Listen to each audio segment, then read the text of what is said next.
오늘은 종교개혁 495주년을 기념하는 종교개혁 기념주일입니다. 1517년 마르틴 루터가 타락한 가톨릭 교회를 비판하고 교회가 교회의 본질로 돌아갈 것을 외치며 95개의 반박 조항을 비텐베르크 성당 정문의 건날을 기념하면서 오늘을 종교개혁 기념주일로 지키는 것입니다. 마르틴 루터가 종교개혁을 일으킬 당시에 중세의 가톨릭 교회는 타락할 대로 타락한 상태에 놓여져 있었습니다. 돈을 주고 성직을 매매하는 성직 매매가 성행했습니다. 면죄부를 사면 죄가 사하여진다고 선동하면서 면죄부를 강매했습니다. 정치 권력과 결탁해서 교회와 교황이 온갖 전횡을 다 저질렀습니다. 그 외에도 미신적인 성인 숭배와 또 도덕적인 타락으로 인해서 교회는 더 이상 교회의 구실을 하지 못하고 교회가 가지고 있는 아름다운 모습들을 다 잃어버린 채 본질에서 벗어난 모습으로 방황하고 있었습니다. 가톨릭 교회의 이런 타락상을 비판하면서 교회가 본질로 돌아가야 된다라고 외친 것이 종교개혁 운동이었습니다. 그래서 마틴 루터가 내건 세 가지 슬로건이 있습니다. 라틴으로 하면 솔라 스크립투라, 솔라 피데, 솔라 그라시아. 우리나라 말로 하면 오직 성경, 오직 믿음, 오직 은혜. 이 세 가지를 회복하고 이 세 가지로 돌아가야 된다는 것을 외쳤습니다. 가톨릭 교회가 잃어버렸던 세 가지. 그러나 교회가 반드시 간직하고 있어야 될 본질적인 모습인 이 세 가지. 그리고 교회가 회복해야 될 세 가지. 그것이 바로 오직 성경, 오직 믿음, 오직 은혜인 것입니다. 많은 사람들이 오늘날 한국 교회에 제2의 종교개혁이 일어나야 된다. 그렇게 말을 합니다. 중세 교회처럼 세속주의에 물들고 물질주의에 물들고 권위주의와 기복신앙에 빠진 교회가 다시 교회의 본질을 회복하고 교회의 본질로 돌아가야 된다는 뜻에서 말하는 것일 것입니다. 만일 오늘 한국교회에서 제2의 종교개혁이 일어난다면 한국교회도 오직 성경, 오직 믿음, 오직 은혜로 돌아가야 될 것입니다. 교회와 성도는 끊임없이 자기를 살펴서 내 신앙이 오직 성경에 기초하고 믿음과 은혜 안에 머물고 있는지를 살펴봐야 할 것입니다. 그래서 계속적으로 자기의 신앙을 은혜 안으로, 믿음 안으로, 성경 안으로 되돌려 놓아야 되는 것이지요. 이것이 개인적인 종교개혁이요. 이것이 교회 차원에서 계속되어야 될 종교개혁이라 말할 수 있을 것입니다. 가톨릭 교회와 구별해서 기독교를 개신교라고 부릅니다. 고쳐서 새롭게 된 종교라는 뜻입니다. 개혁교회라고도 부르기도 하고 개신교라고도 부르기도 합니다. 교회는 이 종교개혁의 전통 위에 서 있습니다. 끊임없이 교회의 본질, 신앙의 본질로 돌아가고자 하는 개혁운동, 본질을 회복하는 회복운동을 계속해야 그래야 개신교요, 그래야 교회입니다. 오늘날 교회는 성경을 잃어버리고 믿음을 잃어버리고 은혜를 잃어버린 중세교회의 모습을 닮아가고 있지 않는가 하는 우려 섞인 목소리들이 많이 나오고 있습니다. 여러분, 우리가 성경을 잃어버리고 믿음을 잃어버리고 은혜를 잃어버리면 중소교회와 같이 똑같은 모습으로 나갈 수밖에 없습니다. 오직 성경, 오직 믿음, 오직 은혜에서 벗어나는 것은 신앙적인 타락입니다. 교회의 타락입니다. 개인과 교회는 이 세 가지 신앙의 본질을 항상 붙들고 있어야 합니다. 희미해지면 다시 되새기고 멀어지면 다시 돌아오고 잃어버렸으면 다시 회복하면서 끊임없이 기독교의 본질인 성경과 믿음과 은혜를 붙들고 그 길로 돌아오는 운동들을 계속해야 한다는 말입니다. 그래야 교회다운 교회가 될 수 있습니다. 성도가 바른 신앙을 소유할 수 있습니다. 하나님을 기쁘시게 하는 성도가 될 수 있습니다. 세상에 하나님의 뜻을 드러내는 교회가 될 수 있습니다. 세상에 소망을 주는 교회가 될 수 있습니다. 우리의 신앙의 기초는 성경입니다. 우리의 신앙은 성경에 기초해야 됩니다. 그런데 우리가 가만히 보면 많은 사람들이 성경이 아닌 다른 것에 자기의 신앙의 근거와 기초를 두고 살아간다는 것을 알 수 있습니다. 잘못된 우리의 신앙의 기초에는 어떤 것들이 있겠습니까? 첫째는 감정의 신앙의 기초를 두는 사람들이 있습니다. 여러분, 감정의 신앙의 기초를 두는 것은 신앙을 잘못된 기초 위에 세워두는 것입니다. 감정만큼 쉽게 변하는 것이 어디 있습니까? 제가 이렇게 웃으면서 설교를 하니까요, 여러분이 제일 좋은 마음으로 설교를 듣고 있지, 제가 오늘 이 자리에서 5초 안에 여러분들이 설교의 길을 막게 할 수 있습니다. 제가 여러분을 인격적으로 모독하거나 아니면 저질스러운 말을 하거나 그런 말을 한마디만 하면 여러분 감정이 상하면서 그것도 말씀이고 뭐가 아무것도 귀에 들어오지 않습니다. 우리의 감정은 한순간 변한, 금방 좋았다가 말 한마디 때문에 풀어져서 이혼도 하고 있잖아요. 감정이라는 것은 그런 것입니다. 그런데 우리의 신앙을 감정의 기초 위에 세우게 되면 감정이 흔들리기 때문에 신앙도 흔들릴 수밖에 없습니다. 그래서 여러분, 감정적인 신앙을 가지고 있는 사람들은요, 보면 어떤 때는 뭐 교회를 혼자서 다 섬길 것처럼 막 열심을 내다가 어떨 때는 전혀 교회와는 상관없는 사람 사는 것을 볼 수 있습니다. 어떨 때는 믿음이 제일 좋은 것처럼 보이다가 어떨 때는 믿음이 전혀 없는 것처럼 보이기도 합니다. 그게 감정의 기복에 따라 신앙이 바뀌기 때문에 그렇습니다. 대표적인 것들을 보면요, 우리 아이들이 아동부 수련, 성경학교나 중고등부 청년부 수련을 갔다 오면 애들이 변합니다. 눈빛이 변하고요, 당장 뭐 선교사가 되거나 목사가 될 것 같은 모습들을 가지고 막 헌신하고 있습니다. 새벽 기도를 갑자기 나오기 시작하고 막 그럽니다. 겁이 들컥 나지. 야, 저러다가 큰일 나는 거 아닌가 생각이 듭니다. 근데 오래 가지 않아요. 길어야 한 달, 짧으면 일주일 되면 다시 원위치로 돌아갑니다. 왜 그렇습니까? 대부분 수련회나 성경학교에서 받은 은혜들은 같이 막 찬송하고 기도하고 이렇다 보면 감정적으로 막 동해서 감정적으로 은혜 받는 감정에 기초한 신앙일 가능성들이 높기 때문에 그런 감정들이 식어지고 그때 받았던 그 감동이 사그러지면 우리 마음에 있던 신앙도 함께 사그러지는 것들을 경험합니다. 감정에 기초한 신앙은 그런 것입니다. 그러므로 여러분, 우리 신앙이 감정에 기초하지 않도록 뭔가 하나님 나라를 사랑하는 것처럼 느껴진다. 그게 내 신앙의 기초입니다. 뭔가 하나님이 나를 부르신 것처럼 느껴진다. 이런 감정적인 기초, 그것은 굉장히 위험한 것입니다. 여러분, 여러분의 신앙을 잘 한번 돌아보십시오. 여러분의 신앙은 감정에 의해서 좌우되는 신앙이 아닙니다. 금방 시들어지고 금방 힘을 내고 금방 시험 들고 금방 좋아지고 이런 감정에 기초하는 신앙이라면 그런 신앙은 하나님 앞에서 온전한 신앙이라 말할 수 없을 것입니다. 그러므로 우리가 신앙의 기초를 하나님 말씀에 두기 위해서 말씀 듣는 일에 열심을 내야 됩니다. 말씀 읽는 일에 헌신해야 됩니다. 말씀 공부하고 묵상하는 일을 계속해야 됩니다. 그래야 우리의 신앙이 말씀의 근거에 설 수 있습니다. 여러분, 내가 감정적인 신앙, 감정에 기초한 신앙이 아닌가를 알아볼 수 있는 중요한 요인들이 있습니다. 감정에 기초한 신앙을 가진 분들은 뭐 그게 나쁘다는 건 아니에요. 대부분요, 말씀 읽는 것보다 기도하는 것을 더 중요하게 생각합니다. 본교에 와서 목사님 말씀 듣는 것보다 어디 가서 누군가로부터 은혜 받는 것을 더 중요하게 생각합니다.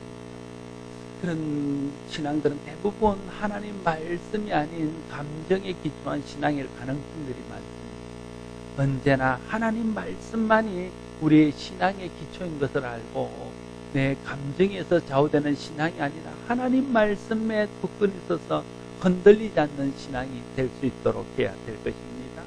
두 번째, 잘못된 말씀의 기초는 기적 위에 세우는 것입니다. 여러분, 기적이 신앙의 기초가 될 수 없습니다.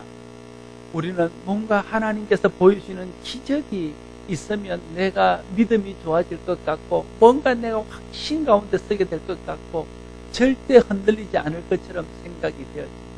그러나 그렇지 않습니다. 출애굽한 이스라엘 백성들이 기적을 보지 못해서 믿음이 변질되고 우상을 숭배하며 하나님 앞에 멸망을 받았습니다. 이스라엘 백성들이 기적을 보지 못해서 예수님을 따르던 사람들이 기적을 적게 봐서 예수님을 십자가에 못 박고 하나님을 배신하는 행위들을 했습니다. 그렇지 않죠. 그 사람들은 기적을 많이 봤지만 그 기적이 온전한 자기 신앙의 기초가 되지 못했다 하는 것을 알 수 있습니다. 어떤 분이 병을 고침받았습니다. 그래서 그 병 고침받은 것이 자기의 신앙의 기초입니다. 그래서 예수님을 믿기 시작. 하나님 살아계셔서 내 병을 고쳐주셨다. 그리고는 그 기적적인 치료로 인해서 예수를 믿습니다. 그러나 여러분, 사람이 살아 다시 병들지 않습니까? 사람이 살아가다 보면 또 병들 수도 있고 그렇다는 거예요. 그럼 그때 기도했는데 하나님이 낫게 하실 수도 있고 안 낫게 하실 수도 있다. 그 하나님 마음 아닙니까? 안 낫게 하시면 그때부터 마음이 시험이 드는 거예요. 하나님이 안 계신가? 하나님 나를 사랑하지 않는가? 하나님이 나를 왜 안 고쳐주시지? 하나님 능력이 없는가? 그런 생각이 들면서 내 신앙의 뿌리가 흔들리고 내 신앙의 기초가 무너지는 것들을 들어요. 그러니까 기적은 우리 신앙의 기초가 될 수 없습니다. 특별히 기적이라는 것이 하나님이 우리에게 보여주시는 기적도 있지만 또 마귀가 주는 기적도 있고 세상의 무슨 마술이나 다른 것들로 인해서 일어나는 기적들도 있을 수 있는 것 아닙니까? 그러므로 기적의 신앙의 기초를 두는 것은 잘못된 것에 신앙의 기초를 두는 것입니다. 그래서 기적은 신앙의 기초가 될 수 없다 하는 것을 기억하면서 하나님 앞에 기적을 구하지 말고 말씀을 구하고 하나님 내가 뭔가를 한번 보여주시고 하나님이 뭔가 한번 들려주시면 내가 믿겠습니다 그러지 말고 하나님 말씀을 깊이 묵상하면 성령 하나님께서 우리 마음속에 믿음을 주시고 흔들리지 않는 확신 가운데 서게 할 줄로 믿습니다. 하나님께서 주신 말씀을 적혀놓고 뭔가 보기를 원하고 듣기를 원하고 뭔가 경험하기를 원해서 그러한 것에 매달리다 보면 그런 것을 보고 믿어도 잘못된 신앙의 기초이기 때문에 흔들릴 수밖에 없고 그런 것들을 보지 못하면 신앙은 영영 자라지 못하고 영영 확신 가운데 서지 못한다. 생각이 바뀌어요. 우리의 신앙의 근거는 기적이 아니라 말씀, 하나님의 말씀만이 흔들리지 않는 신앙의 근거인 것을 알아서 기적이 아닌 말씀에 신앙의 기초를 둘 수 있기를 바랍니다. 신앙의 잘못된 기초 중에 하나는 성공이라는 것입니다. 성공을 마치 신앙의 기초처럼 생각하는 거예요. 그래서 이런 사람들은요, 전도할 때 이렇게 말합니다. 예수 믿으면 잘 됩니다. 예수 믿으면 성공합니다. 예수 믿으면 모든 것이 형통합니다. 물론 예수 믿으면 하나님이 은혜 베푸셔서 잘 될 수 있습니다. 예수 믿으면 하나님이 복 주셔서 성공할 수 있습니다. 예수 믿으면 하나님이 도와주셔서 모든 것들이 형통할 수도 있습니다. 그러나 여러분 예수 오래 믿어보셨지만 예수 믿는다고 다 형통해집니까? 예수 믿는다고 다 잘 되어집니까? 예수 믿는다고 다 성공합니까? 때로는 하나님이 실패를 통해서 우리를 훈련시킬 때도 있고 때로는 우리가 잘 안 되어서 기도하게 하실 수도 있고 또 어려움을 겪는 것을 통해서 우리를 돌아보게 하실 수도 있고 그런 여러 가지 과정들을 통해서 믿음을 단단케 하고 예수 믿게 하는 것 아닙니까? 그런데 성공하는 것이 우리의 신앙의 기초라면 내가 예수 믿었는데도 뭐가 잘 안 되면 그때부터 예수 믿는 것이 시들해지는 거예요. 예수 믿으면 잘 된다 해서 예수 믿었는데 예수 믿어도 잘 안 되고 오히려 더 어려움만 있어서 예수를 못 믿게 되어집니다. 그래서 전도할 때 예수 믿으면 잘 된다는 것으로 전도하면 안 돼요. 예수 믿는 것은 우리의 영혼에 관한 문제, 영생에 관한 문제고 세상에 줄 수 없는 평안과 은혜에 관한 문제인 것을 이야기하면서 예수 믿게 해야 되지. 잘 된다는 것, 병 고침 받는다는 이런 걸 가지고 말하다 보면 그런 사람들이 예수 믿으면 사단이 딱 끼어들어서 예수를 믿으려고 작정을 했는데 자꾸만 어려운 일이 있습니다.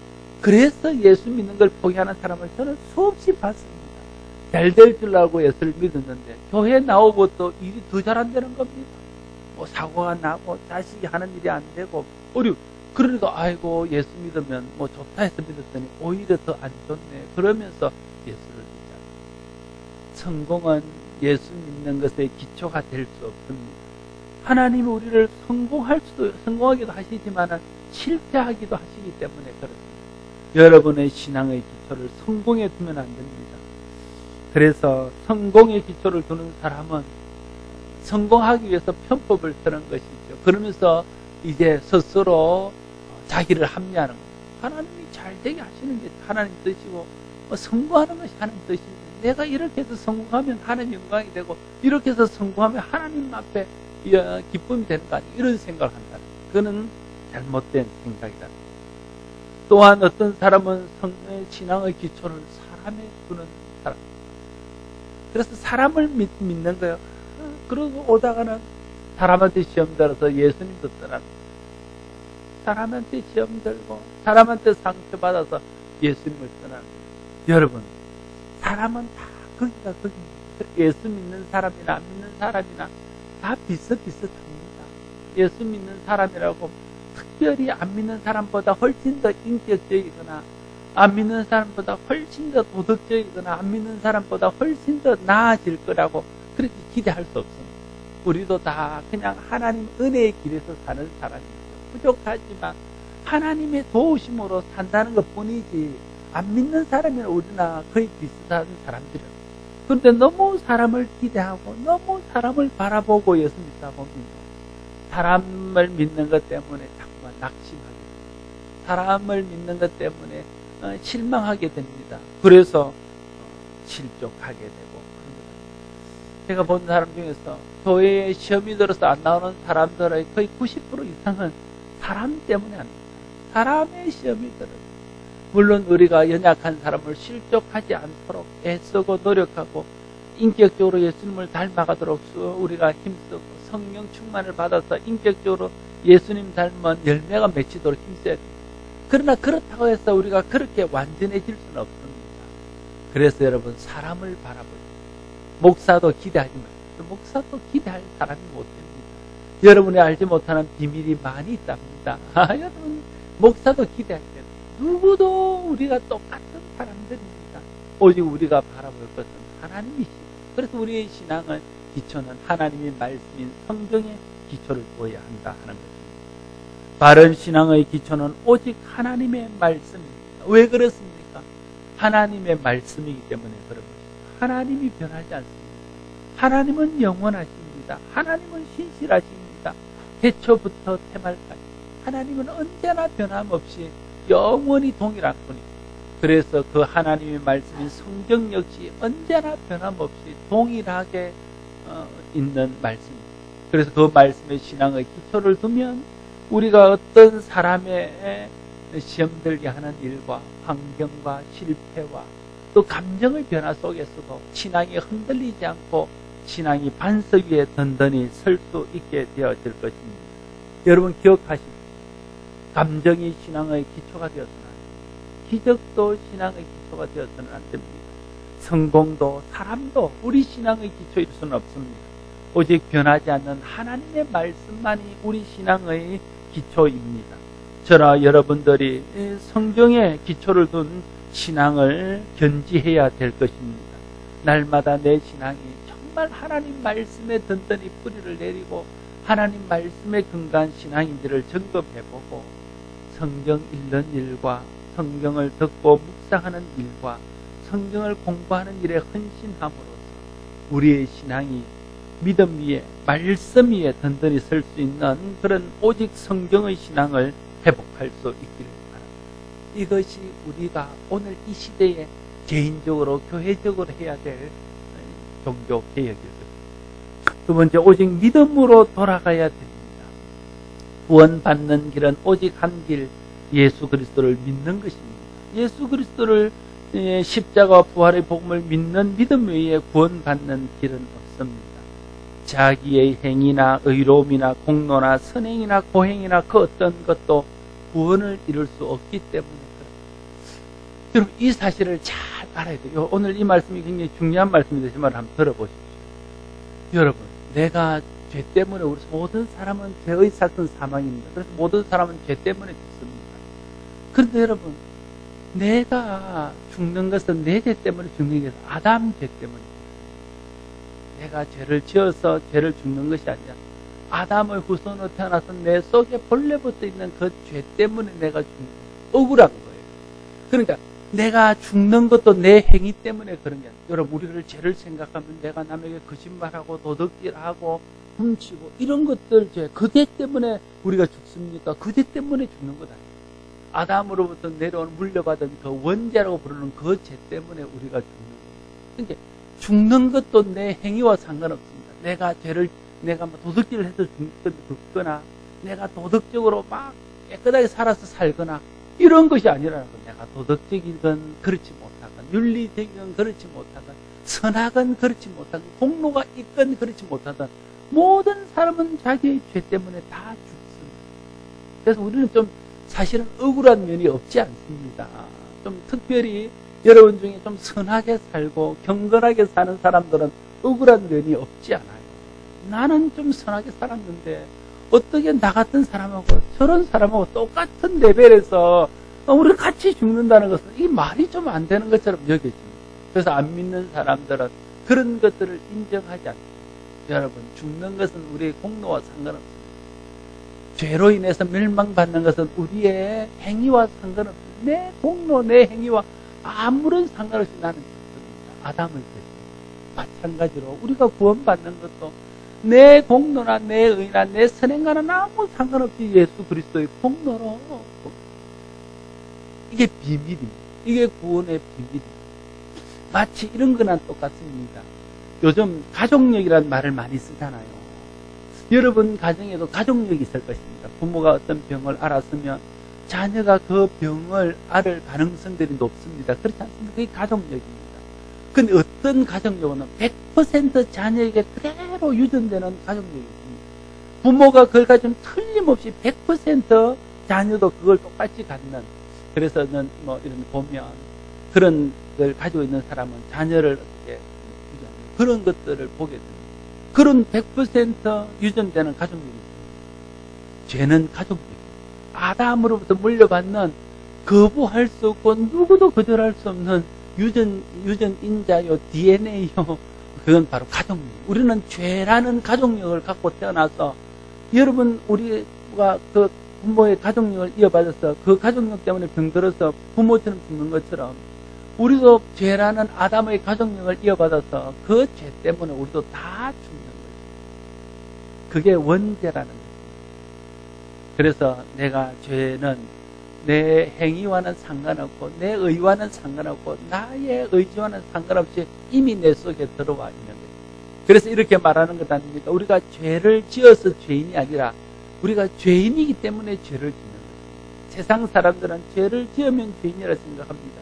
그러나 성경이 가르치는 바는 우리가 이미 죄인으로 태어났기 때문에 가만히 있으면 나도 모르게 죄를 짓는 거예요. 우리 속에 죄의 DNA, 죄의 유전자, 죄의 가족력이 있다는 것을 어떻게 알 수 있습니까? 내가 가만히 노력하지 않고 내 감정이 시키는 대로, 내 의지가 시키는 대로, 내 생각이 시키는 대로 하면 그건 대부분 죄입니다. 내가 노력하지 않고 할 수 있는 것은 대부분 경건하지 않는 거예요. 그러나 내가 정말 좋은 것은요, 노력하지 않으면 안 되는 거예요. 선하게 되기 위해서 노력하고, 죄 안 짓기 위해서 노력하고, 착하게 되기 위해서 노력하고, 하나님 기쁘시고, 이건 다 노력해야 되는 거예요. 그러나 게으르기 위해서 노력 안 해도 가만히 있으면 길러집니다. 거짓말하는 거 노력 안 해도 뭐 그냥 내가 순간을 모면하려고 딱 하면 거짓말할 수 있습니다. 속이는 거 노력 안 해도 얼마나 그래. 죄는 그래. 그러니까 죄를 지어서 죄인이 아니라 우리가 타고난 죄인이기 때문에 죄를 짓는 것임을 알아야 돼요. 그러니까 죄는요, 내 의지나 내 공로나 내 어떤 행위하고는 상관없이 이미 우리는 죄인이고 그 죄로 인해서 모든 사람은 죄의 싹신 사망으로 멸망을 받는다. 그래서 하나님께서 이 땅에 이 죄의 가족력을 끊을 수 있도록 보내신 분이 예수 그리스도입니다. 그리스도가 아담으로 인하여 내려오는 모든 죄값을 대신 담당하시고 십자가에 달려 돌아가셨습니다. 그리고는 이제 누구든지 예수 그리스도를 믿고 그리스도 안에 다시 태어나는 사람은 예수 그리스도로부터 내려오는 가족력이 생기거든요.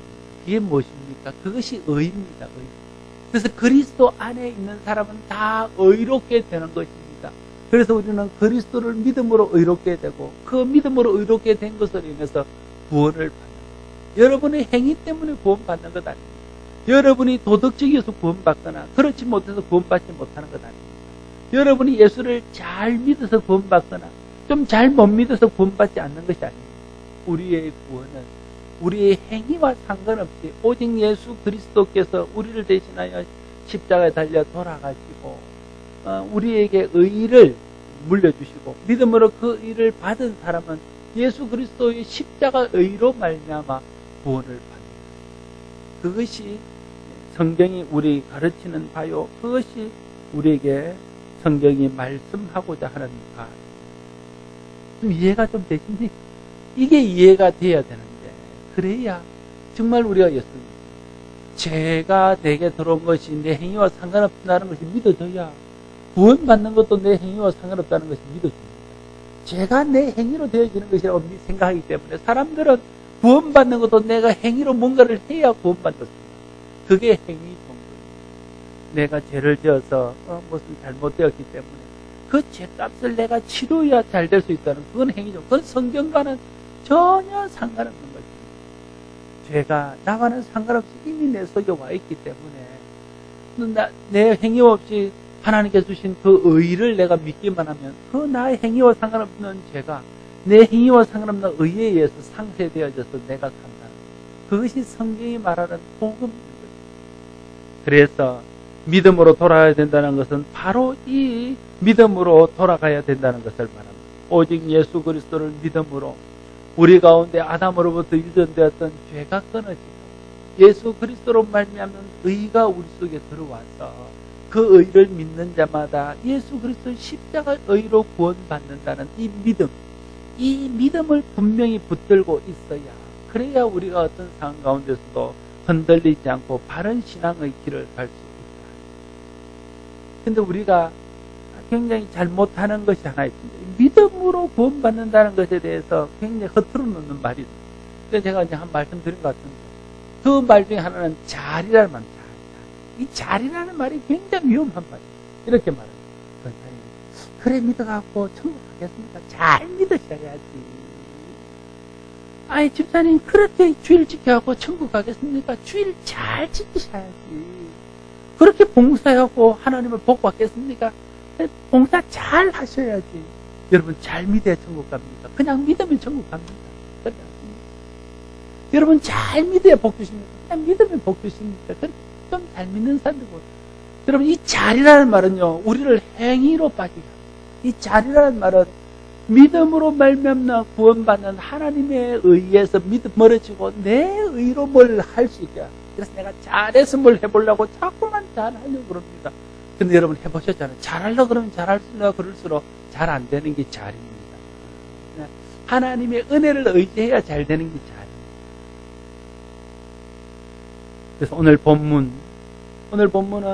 오직 예수 그리스도를 믿음으로 구원받고 예수 그리스도 안에 있는 자는 더 이상 아담으로부터 물려받은 죄의 저주는 없고 더 이상 정죄함이 없고 예수 그리스도 안에서 의인이 되고 성령을 통해서 죄와 사망의 법에서 벗어나서 생명의 성령의 법에서 구원받는다는 것이 오늘 본문의 말씀이었습니다.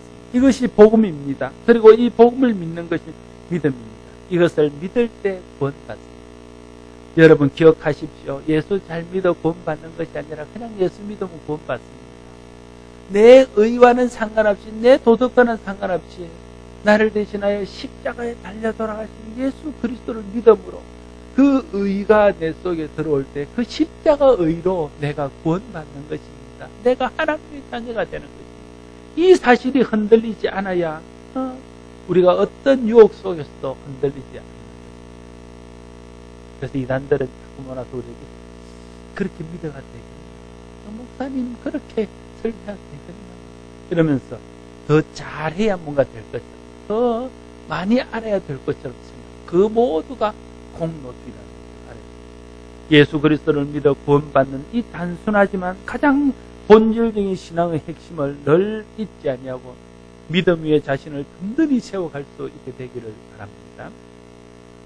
또한 종교개혁의 전통은 오직 은혜로 돌아가는 것입니다. 우리가 구원받은 것은 예수 그리스도를 믿음으로 말미암아 된 것임을 말씀드렸습니다. 그런데 우리가 예수 그리스도를 믿게 된 것이 다른 사람들보다 더 의로워서거나 다른 사람보다 더 선해서가 아니라는 사실. 여러분, 우리가 예수 믿게 된 것은요, 기적 중에 기적이고 불가사의 중에서 캄보디아에 있는 앙코르와트보다 더 불가사의한 것 아닙니까? 생각해 보십시오. 여러분, 세상에 여러분들보다 훨씬 똑똑하고 훨씬 선하고 훨씬 도덕적이고 훨씬 헌금도 많이 할 수 있는 사람들이 얼마든지 있습니다. 금방 몇 명을 모아놓으면요, 교회가 세상에 훨씬 더 좋은 영향력을 끼치고 교회가 훨씬 더 좋은 평가를 받을 수 있는 사람들이 엄청 시립밖에 많이 있습니다. 언젠가 이번에 대통령 선거에 나왔던 안철수라는 사람이 무릎팍도사에 나온 것을 봤습니다. 제 집사님하고 보면서 저 사람은 틀림없이 예수 믿을 거야. 우리는 그렇게 추측을 했습니다. 우리 두 사람은 확신했습니다. 저 사람은 틀림없이 예수 믿을 거야. 바른 생활 사나이인 것 같아요. 이야기를 들어보니까 이 사람은 무슨 어릴 때부터 완전히 바른 생활, 그 사람 예수 믿을 거야. 나중에 알고 보니까 멘토가 스님입니다. 스님을 멘토로 두고 있는 분입니다. 그런 분도 있습니다. 그런데 여러분, 그런 사람을 두고 왜 하필 저를 뽑았을까요? 왜 여러분을 뽑았을까요? 그것도 여러분같이 훌륭한 똑똑한 사람을 두고 왜 나를 하필 목사를 세워서 여러분을 앉혀놓고 설교하게 해서 이게 불가사입니다. 이걸 불가사이라 그러고 이것을 다른 말로 하면 성경적 용어로 하면 그것이 은혜입니다.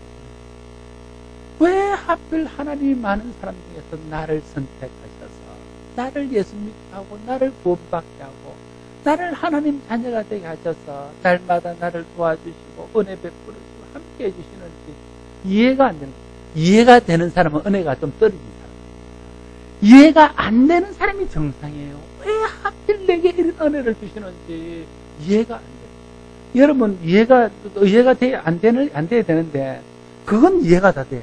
나는 막 훌륭하니까 은혜 받는 거, 복 받는 거 이건 다 이해가 되는데 우리 자녀들이 좀 잘 안 되고 집안이 잘 안 되는 그게 이해가 안 돼요. 왜 나 같은 사람한테는 그거는 은혜에서 멀어지는 사람. 진짜 이해가 안 될 것은 왜 나를 구원하셔서 왜 나를 이렇게 지켜주시고 보호하시고 날마다 하나님의 자녀라 그러고 기도하면 들어주시고 왜 나와 함께 하셔서 천국 갈 수 있도록 나를 불러주셨는지 그게 이해가 안 돼요. 그게 이해가 안 되는 것이 은혜입니다. 우리는 구원받을 공로도 자격도 없는데 하나님께서 우리를 불쌍히 여기셔서 우리를 불러주시고 믿게 하시고 구원해 주셨습니다. 여기에는 우리의 공로가 전혀 없습니다. 그래서 구원은 하나님의 은혜입니다. 값없이 주시는 하나님의 은혜의 선물입니다. 그러므로 누구도 구원받은 것으로 교만할 수 없고 구원받은 것으로 자기를 자랑할 수 없습니다. 오직 감사가 있을 뿐이고 오직 하나님께 영광 돌리는 일이 있을 뿐인 것이지요. 나는 구원받을 아무런 공로도 없고 의로움이나 선함도 없지만 하나님께서 나를 불쌍히 있어서 내주신 예수 그리스도를 내 죄로 인하여 십자가에 내어주시고 나를 구원하셔서 자녀 삼아주셨다는 이 은혜가 우리의 신앙의 기초요. 이 은혜가 우리가 예수님을 믿을 수 있고 또 예수님을 믿게 하는 근거가 될 것입니다. 성도는 이 은혜로 구원받은 사람들이고 이 은혜로 사는 사람들입니다. 이 은혜를 잊지 않아야 우리가 정말 하나님 앞에서 온전한 믿음의 사람입니다. 이 은혜가 식어지니까요. 사람들이 나를 몰라주면 섭섭해집니다. 마치 내가 내 공로로 구원을 받고 마치 내 공로로 뭔가 한 것처럼 나를 몰라주고 나를 인정해주지 않으면 섭섭해지고 시험에 들고 그래요. 그러나 우리가 정말 하나님의 은혜로 구원받고 하나님의 은혜로 사는 사람이라는 것을 우리가 안다면 사람이 나를 좀 몰라줘도 섭섭할 것 없습니다.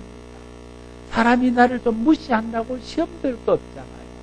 지금 있는 것이 은혜인데 하나님이 주신 은혜로 인하여 우리가 사는 것인데 그렇지 않다는 거예요. 그러므로 우리가 하나님의 은혜를 회복하고 은혜의 신앙을 회복해야 됩니다. 그럴 때 우리는 온전한 믿음의 사람이 될 수 있을 것입니다. 사랑하는 성도 여러분, 본질을 잃어버리지 말아야 됩니다. 본질을 잃어버리는 것을 뭐라고 말합니까? 그걸 변질이라고 합니다. 본질에서 벗어나는 것이 변질입니다. 복음질을 잃어버리는 것이 변질입니다. 변질은 타락입니다. 어떻게 우리가 본질에서 벗어나지 않을 수 있습니까? 끊임없이 성경으로 돌아와서 우리의 신앙의 성경의 기초에 둬야 합니다. 믿음으로 돌아와서 내 행위가 아니라 믿음으로 구원받는 것에 대한 확신과 믿음 속에서 살아야 됩니다. 은혜로 돌아와서 나의 나된 것은 하나님의 은혜인 것을 날마다 고백하면서 감사함으로 주님을 바라야 됩니다. 그럴 때 우리의 신앙이 하나님을 기쁘시게 하고 하나님의 영광을 드러내고 교회를 온전케 하는 신앙이 되어질 것입니다. 저와 여러분 모두의 신앙이 이런 바른 신앙의 기초 위에 든든히 서서 어떤 상황 가운데도 흔들리지 않고 하나님의 뜻을 드러내고 하나님의 뜻을 따라 살라 하나님을 기쁘시게 하고 하나님의 영광을 드러낼 수 있는 성도들이 될 수 있기를 바랍니다. 기도하겠습니다. 아버지 하나님, 은혜를 감사합니다. 종교개혁 기념주의를 지키면서 다시 한번 마틴 루터가 외쳤던 신앙의 본질에 대해서 함께 나누게 하시니 감사합니다. 우리의 신앙의 근거를 감정에 두지 않게 하시고 기적에 두지 않게 하시고 성공에 두지 않게 하시고 사람에 두지 않게 하시고 오직 말씀에 둘 수 있도록 성령 하나님 우리의 생각과 마음을 지켜주시옵소서.